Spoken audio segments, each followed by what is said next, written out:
Il y a beaucoup de startups qui viennent te solliciter un peu pour comprendre comment la logistique fonctionne chez Totem et tu les aides là-dessus.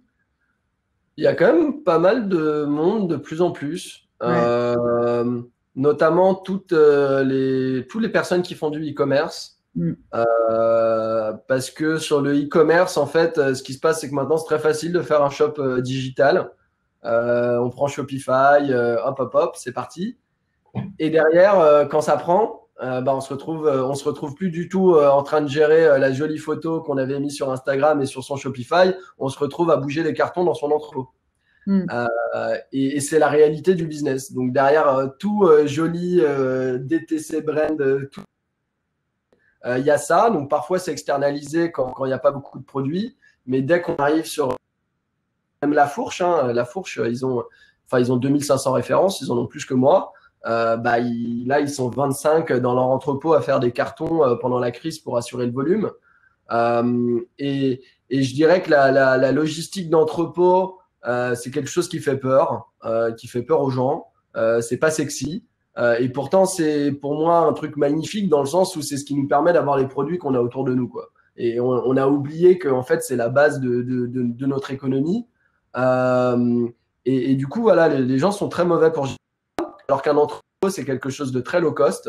Mm. Ça coûte pas cher. C'est beaucoup moins cher qu'un magasin. C'est beaucoup moins cher qu'un restaurant. Ça peut être hyper rentable, mais c'est d'une complexité en termes de flux qui est drastique et il faut de la technologie à tous les niveaux.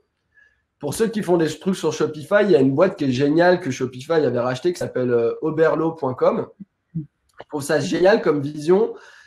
Eux, quand on crée son Shopify, on va aller plugger son supply sur cette plateforme-là. Ils vont vous dire, nous, on vous propose des bouées, on vous propose tel produit de créateur, etc. Et en fait, on peut taper directement dans leur supply et c'est eux qui font toute la chaîne logistique.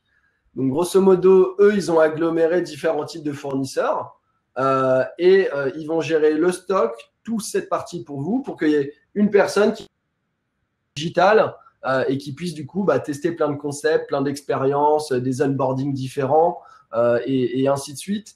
Et je pense que le réseau logistique aujourd'hui, il est pas très bien. En fait, il n'est pas du tout adapté au layer digital.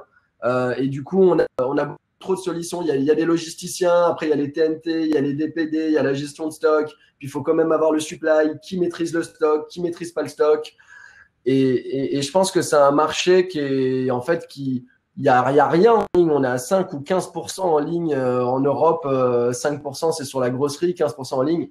Et en fait, Amazon, le problème d'Amazon, c'est que c'est un agrégateur et du coup, les marques sont dissoutes. Ce qui est génial de Shopify, c'est que c'est une plateforme et du coup, les gens se différencient. Et moi, ce que j'aimerais, c'est que sur cette partie logistique, il y a un moyen de se différencier plutôt que de se faire écraser en mettant son produit dans une box Amazon et en contrôlant pas l'expérience de livraison et ce qui se passe derrière.